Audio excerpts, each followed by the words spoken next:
Good morning, student. In the previous classes, we have studied all two chapters from each section. Today, we will going to start with our chapter 3, the countryside under the company's rule, from history section.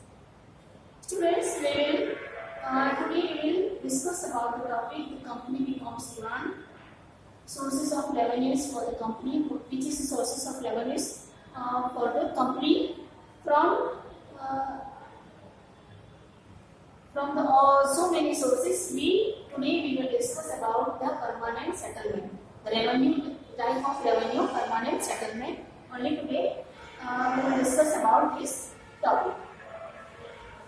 So students, let's start our chapter 3. Open your page number 25. Chapter 3, the countryside under the company's rule. Countryside means village area, ग्रामीण इलाका जिसे कहते हैं. The company becomes दीवान.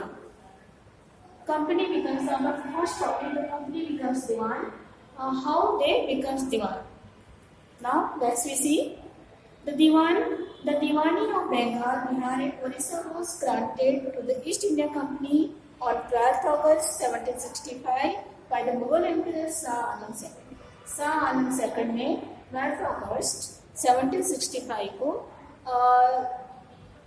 दीवानी बंगाल, बिहार और उड़ीसा की diwani East India Company को grant कर दी, उनको दे दी. Through the diwani it secured right to collect revenue of Bihar, Bengal and Orissa. और इसके थ्रू वो रेवेन्यू कलेक्ट करने के हकदार हो गए, उनको इसका राइट मिल गया. Thus its control over Bengal was legalized and the revenues of the most prosperous of Indian provinces placed at his command. तो अब इसकी वजह से, इस दीवानी की वजह से एक बहुत ही रिच प्रांत के, रिच प्रोविंस के जो रेवेन्यू थे उनके हाथ में आ गए और वो इसी वजह से वो रिच होते चले गए इंडिया में. Now as chief financial administrator of the land under their control. Chief financial administrator जो सबसे ज़्यादा उपजाऊ प्रशासन का जो राज्य था वो उनके अंडर में आ चुका था. The company decided to increase its revenue resources to meet the growing expense of the company. और फिर उन्होंने इस तरह से धीरे धीरे रेवेन्यूज को बढ़ाने के लिए निर्णय लिया, उनको डिसाइड किया, क्योंकि उनके जो कंपनी के खर्चे बढ़ रहे थे उसको उनको कवर करना था. As time passed by, the company also learned that it had to move very carefully. धीरे धीरे जैसे टाइम बीतता गया, उनको लगा कि हमें धीरे धीरे अपने प्लान्स को धीरे धीरे मूव करना चाहिए. Since they were a foreign power, क्योंकि अभी तक भी वो एक विदेशी पावर ही, फॉरेन पावर ही थे इंडिया में. They had to pacify those who in the past had ruled the countryside and enjoyed authority Prestige.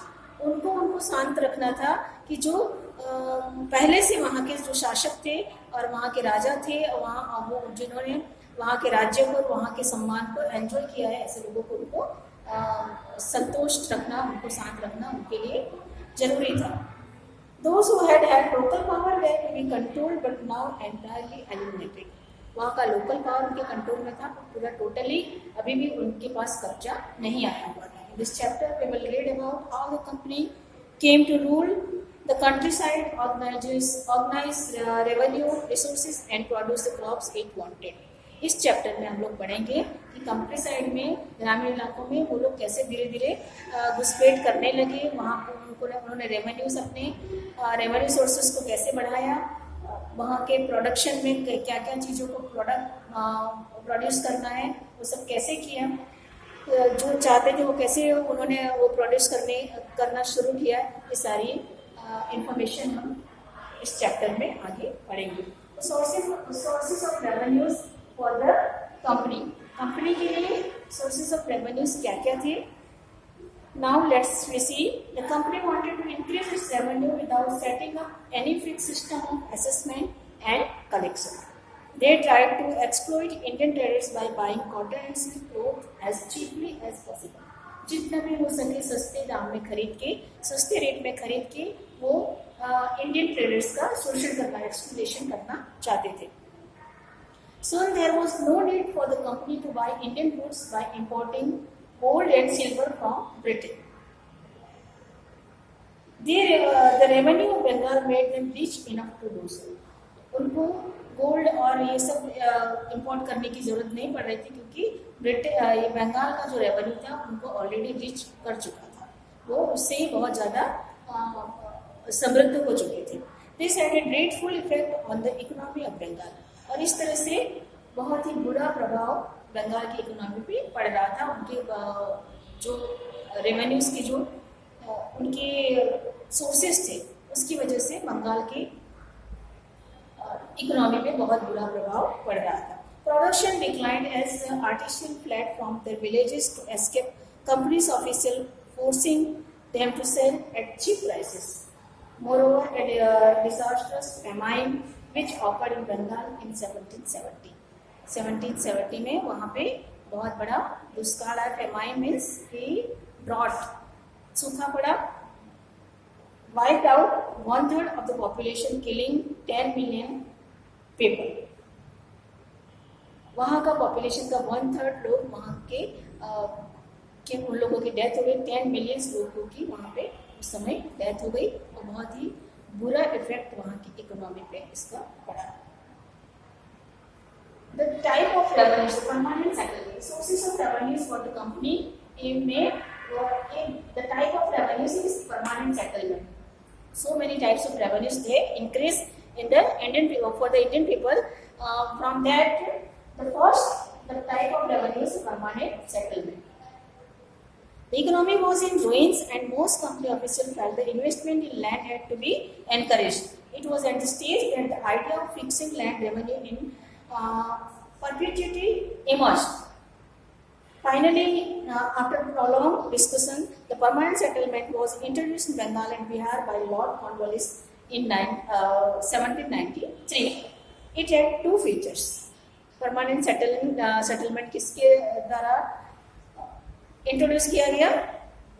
Lord Cornwallis in 1793. First, the zamindars, rajas, talukdars and revenue collectors were converted into so many landlords. Zamindar, talukdar, raja and revenue collectors were converted into, उन सबको किस में convert कर दिया गया? Landlords में convert कर दिया गया. Zamindars were not only to act as agents of the government in collecting land revenue from the riyot. They were also to become the owners of the entire land in their zamindaris. The right to ownership was made hereditary and transferable. On the other hand, the cultivators were reduced to the status of mere tenants and were deprived of their rights to the soil. उनको अपने जो जमीन थी उसके लिए भी उनको किराया देना पड़ता था. The use of pasture, forest lands, irrigation, fisheries were some of the rights which were sacrificed. उनका जो चारा था, उनका जो फॉरेस्ट लैंड थी, उनकी इरिगेशन की जो जमीन थी, फिशरीज वगैरह पे उनको टैक्सेस देने पड़ते थे, रेवेन्यूज देने पड़ते थे. और ये जो उनका जो हक था उसमें उसका उन्होंने बलिदान करना पड़ा. उसके भी उनको रेवेन्यूज लगे हुए थे. In fact, the tenants of Bengal and Bihar were left entirely at the mercy of zamindars. This was done so that the zamindars might be able to pay in time the exorbitant land revenue demand of the company. Second, zamindars were to give 10th, 11th of the rental they derived from the peasantry to the state, keeping only 1 to 11 for themselves. But the sums to be paid by them as land revenue were fixed permanently. Land का जो revenue था उसको permanently fixed, जो revenue था उनको permanently पे करना पड़ता था, क्योंकि उनको चाहे कितना भी प्रोडक्शन हो, उनको जो एक फिक्स्ड रेवेन्यूज का जो क्राइटेरिया जो उन्होंने बना दिया था उतना रेवेन्यू उनको एनी हाउ देना ही पड़ता था. If the rental of his zamindar's estate increased owing to extension of cultivation and improvement in agriculture or his capacity to extract more from his tenants. जितना उनको टेनेंट्स मिलता था उससे ज़्यादा उनको रेवेन्यू देना पड़ता था. He could keep the entire amount of the increase. State would not make any further demand upon him. At the same time, the zamindar had to pay his revenue on the due date even if the crop had failed. उनको due date पे वो revenue देना ही पड़ता था, चाहे वो crop उनका production अच्छे से हो या फेल हो जाए, उससे गवर्नमेंट को कोई उससे कोई लेना देना उनको नहीं था. उनको वो रेवेन्यू ड्यू डेट पे और फिक्स अमाउंट पे उनको देना ही पड़ता था. Otherwise these lands were to be sold off. अगर नहीं दे पाते थे जो भी, तो उनके जो ज़मीन है उसको बेच दी जाती थी. Numerous zamindaris were to sold off. इस तरह से बहुत सारी ज़मींदारी बिक गई थी और वो गवर्नमेंट के अंडर में, ईस्ट इंडिया कंपनी के अंडर में आ चुकी थी. The initial fixed revenue was made arbitrary with the zamindars. Therefore, the rates of revenue fixed were very high. Between 1765 to 66 and 1793, land revenue nearly doubled.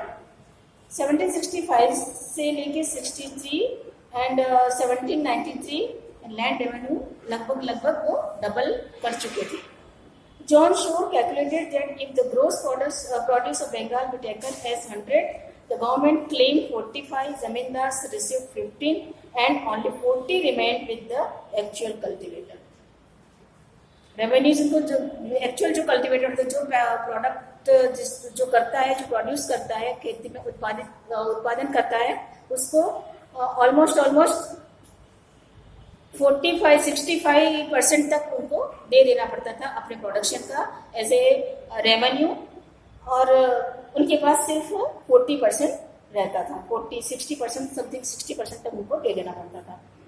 One result of this high land revenue demands was that nearly half the zamindari lands were put up for sale between 1794 and 1807. Neither the zamindars nor the cultivators or tenants had an interest in improving the land. जमींदार को भी कोई interest नहीं था production के improvement में, क्योंकि उनके पास भी कुछ बचता नहीं था, और जो कल्टीवेटर था उनको भी कोई इंटरेस्ट नहीं था, क्योंकि उनकी मेहनत का उनको भी रिवॉर्ड नहीं मिल पाता था. सारा का सारा जो उनका मेहनत था, उनका जो रिजल्ट आता था, वो सारा कहाँ पे चला जाता था, गवर्नमेंट ईस्ट इंडिया कंपनी के पास वो चला जाता था. इसलिए इनको भी उसके इम्प्रूवमेंट में कोई इंटरेस्ट नहीं था. There was possibility of income for zamindars without the trouble and risk of investment in the land. The cultivators found the arrangement miserable. The rent he paid to the zamindar was very high, and he was left just enough to sustain his family. His land was insecure because if he failed to pay the rent, he was evicted from the plot he had cultivated for generations. So he fell in the cruel clutches of the money lenders from which he never got out. एक इतने बुरे जमींदारी के उसमें वो फंस चुके थे कि उसमें से निकलना बहुत मुश्किल था. नहीं करेंगे तो उनके लिए खाने पीने की भी परेशानी की नौबत आ जाएगी, और करते हैं तो उनके लिए कहीं कोई फ़ायदा नहीं. जितना भी प्रोडक्शन करते हैं, चाहे वो फेल हो चाहे वो सक्सेसफुल हो, उनको उतना fixed revenues and fixed amount उनको पे करनी ही पड़ती थी. So students, today's our lecture is over. We will continue its benefit in the next class. Thank you.